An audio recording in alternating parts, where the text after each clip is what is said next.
जर तुम्ही हनुमानजींचे भक्त असाल तर तुम्हाला हे सुद्धा माहिती असायला पाहिजे की जी हनुमान चालीसा आपण रोज वाचतो ती नक्की कुणी लिहिली, कधी लिहिली आणि सर्वात महत्त्वाचं म्हणजे का बरं लिहिली, यामागे एक जबरदस्त इतिहास आहे।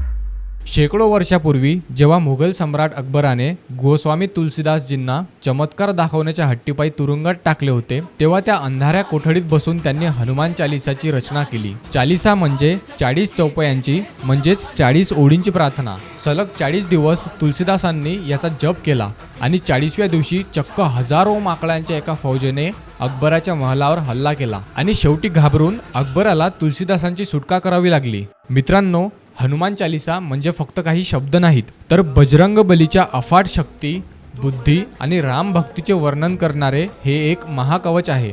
जो कोणी पूर्ण श्रद्धेने याचा पाठ करतो त्याच्या आयुष्यातून भीती, आजार आणि नकारात्मक ऊर्जा कायमची पळून जाते। म्हणूनच तर म्हटलंय, भूत पिशाच निकट नहीं आवे, महावीर जब नाम सुनावे। मित्रांनो, कॉमेंट्समध्ये जय बजरंगबली नक्कीच लिहा आणि आपली संस्कृती, आपला इतिहास, आपला धर्म जाणून घ्यायसाठी या चॅनलला नक्कीच फॉलो करा।